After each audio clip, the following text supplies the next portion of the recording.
guru yang membaiat saya ketika waktu saya di pondok pesantren, dan beliau juga yang memberikan sanad ijazah silsilah yang bersambung sampai kepada Rasulullah, yang sehingga dengan itu saya berani dan punya kewajiban untuk menyampaikan, mengamalkan, dan mensyiarkannya, juga menyebarkannya. Salah satunya adalah di Majlis Al-Asfar, dan memang baru kali ini saya pribadi mengajarkan ilmu syariat dengan membaiat dan pemberian sanad kitab yang sudah diajarkan nantinya. Dan itu sesuai dengan apa yang saya dapat di pondok pesantren. Dan beliau Kiai Haji Muhammad itu adalah muridnya dari Kiai Haji Muhammad Sanusi, muridnya dari Kiai Haji Amin Sepuh, muridnya dari Kiai Haji Hashim Asy'ari, dan muridnya dari Kiai Haji Mahfud Termas saat Kiai Haji Hashim Asy'ari ada di Timur Tengah. Kalau misalkan mengambil sanad silsilah daripada Kiai Haji Hashim Asy'ari di Indonesia, itu sambungnya kepada Mbah Khalil Bangkalan. Nah, tapi untuk di Al-Asfa ngambilnya bukan ke Mbah Khalil Bangkalan, tapi ke Mbah Mahfud Termas saat di Timur Tengah. Dan bagi kita yang sudah menjadi warga NU atau dibesarkan oleh NU, ya misalkan dari keorganisasian, kita bisa sambung ke Mbah Hashim Asy'ari itu ke Mbah Khalil Bangkalan juga secara organisasi. Jadi kalau kita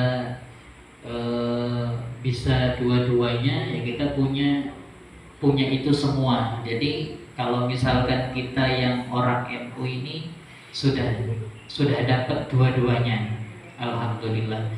Dan selanjutnya untuk Kiai Haji Muhammad wafat tahun 2006, dilanjutkan oleh anaknya Kiai Haji Asror Muhammad. Nah, Kiai Haji Asror Muhammad ini wafat di usianya yang ke-43 tahun, masih sangat muda sekali. Nah, tetapi secara keilmuan dan keadilan juga saat itu beliau sebelum wafat itu sudah dikenal sebagai kiai muda yang sangat energik dan sangat diplomatis. Nah, jadi dalam berorganisasi, dalam keilmuan, dalam ketawaduan, dalam ketasawufan itu sudah seperti kiai sepuh, seperti ayahnya. Nah, dan untuk Kiai Haji Muhammad, bapaknya itu wafat usia 63 tahun. Jadi sama seperti Nabi Muhammad, usia 63 tahun. Namanya juga guru kami atau guru kita semua sama, Kiai Haji Muhammad. Gak ada embel-embel yang lain. Nah, cuman beda masa saja.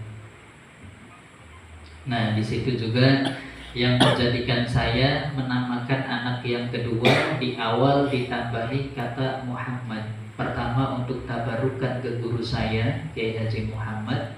Yang kedua mudah-mudahan bisa mengikuti Kanjeng Nabi Muhammad SAW. Makanya yang kedua anak laki-laki harapan saya sangat besar ke Zubair, Muhammad Zubair Al-Asfar. Itu yang mudah-mudahan nanti bisa menjadi penerus saya, dan di kemudian hari juga bisa melanjutkan perjuangan yang sudah diawali oleh guru-guru saya dan dari saya sendiri. Dan mudah-mudahan juga semua yang bisa saya dapatkan saat ini ketika dulu masih di pesantren dan sampai sekarang pun juga sedikit banyaknya bisa diserap dan dipahami, dan baiknya juga bisa diamalkan oleh semua mahasantri Al-Asfa. Saya pengen semua mahasantri Al-Asfa itu merasakan apa yang saya rasakan, walaupun tidak mondok. Walaupun kita nggak mondok, tapi paling tidak kita bisa merasakan nyantri. Coba kira-kira di mana tempat nyantri di usia yang sekarang. Nah, itu yang perlu kita syukuri dan perlu kita nikmati dan perlu kita banggakan. Tapi bukan berarti dengan apa yang sudah kita dapatkan saat ini itu bisa menjadikan kita sombong di mata orang lain, itu jangan. Tetap rendah hati ketika memang perlu saatnya menyampaikan dari ilmu yang sudah kita dapatkan di pesantren atau di Al-Asfa ini, dan memang ada teman, saudara yang belum tahu, silahkan disampaikan, tetapi dengan bahasa yang bijak dan usahakan tidak menyinggung ataupun tidak menyakiti. Jadi seperti diskusi. Nah, insya Allah juga itu adalah salah satu akhlak. Karena kebaikan apapun yang kita sampaikan tetap ikuti Al-Quran. Ud'u ila sabili rabbika bil hikmah wal mau'izatil hasanah. Ajaklah ke jalan Tuhanmu. Anggaplah orang yang di sekitar kita ajak ke jalan Tuhan kita, kepada Allah Subhanahu wa Ta'ala.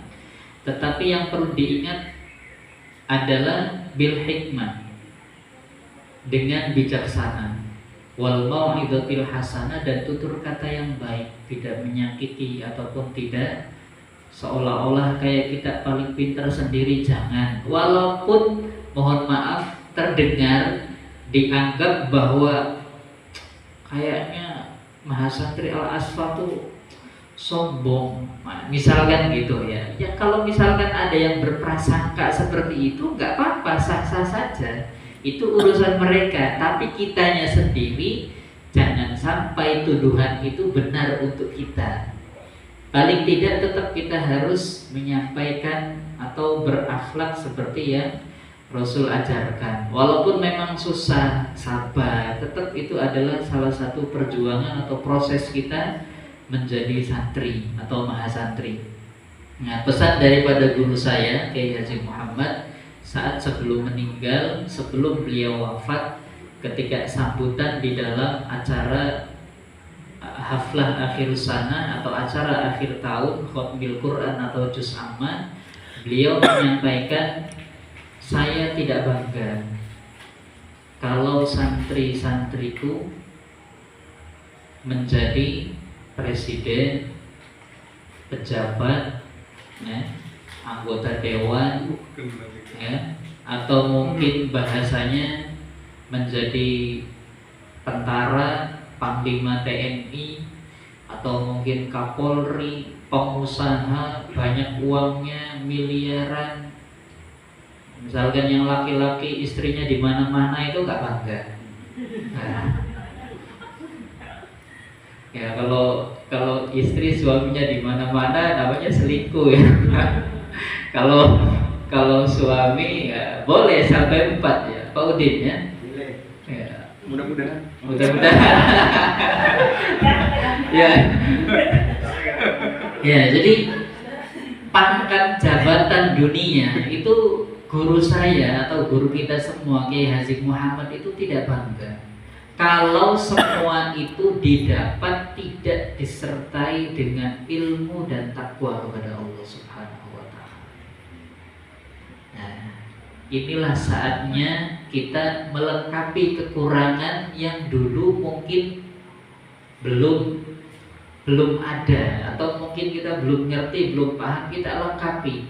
Jadi semua jabatan, kesibukan yang melekat dalam diri kita tanpa ilmu, tanpa takwa, tanpa guru, dan seterusnya, nah itu tidak menjadi kebanggaan. Apalagi mohon maaf setelah keluar dari pesantren atau nyantri, misalkan di Al-Asfa, keluar, wah ini liburan, mumpung lah nggak ada teman sekampus pesantren misalnya, nggak ada ustadz juga, jadi barbar.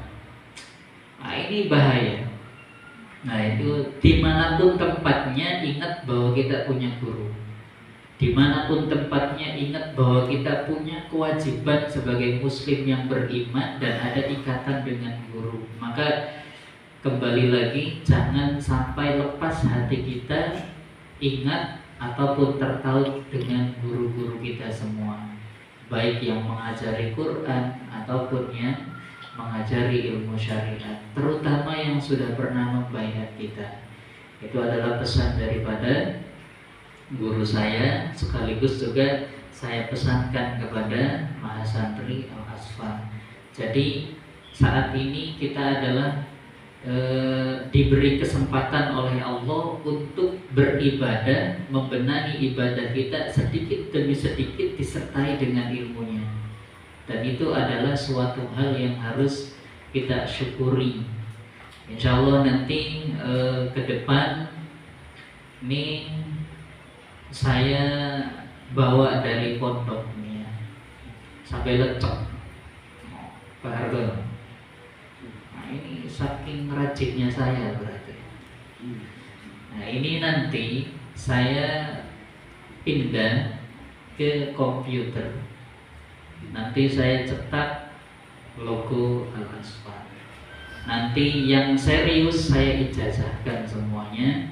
Nanti saya kasih tahu cara bertawasulnya. Jadi kalau misalkan kita doa apa itu nanti sudah punya ini ya. Jadi mau kita tawasul ngaji yasin, mau tawasul ziarah, mau tawasul berdoa, mau tawasul tahlilan, mau ini sudah menjadi barometer wasilah kita agar bisa sampai kepada Allah Subhanahu wa taala. Ya, makanya ya saya gini saja. Mungkin bagi masyarakat itu yang anggaplah yang hanya biasa mengikuti pengajian saja dan tidak pernah ngaji seperti sekarang, terus mengetahui yang ada di Al-Asfar ini kok sampai segitunya, nggak aktif, nanti dikeluarkan. Itu bukan masalah saya pelit ilmu, bukan. Tapi untuk program Al-Asfar ini saya lebih mencari apa yang bisa yang bisa menjadi penerus perjuangan ilmu warisan dari Kanjeng Nabi melalui guru-guru. Nah kalau yang nggak serius, ya mohon maaf, bukan tempatnya di Al-Asfar. Saya sampaikan begitu. Seperti guru saya, kalau misalkan ada orang mondok, orang tua maksa tidak mengikuti peraturan, ya mohon maaf, misalkan mau izin, mau ngapain, ada acara hajatan misalkan, kakaknya atau ponakannya sunatan, terus nggak diizinkan, nggak boleh izin, di pondok saja ngaji, soalnya belum libur. Orang tua maksa, ya singkatnya tuh, ya kalau maksa mau pulang sekalian dibawa lemarinya, dibawa bukunya, dibawa kitab-kitabnya, semua peralatan anak sampean, nggak usah lagi balik ke pondok. Itu saking apanya, bahwa kita tuh harus disiplin. Waktunya di pondok ya jangan mikirin di rumah pulang kalau nggak libur. Nah, ya secara tidak langsung bahasa tersiratnya kalau saya terapkan di Al-Asfar,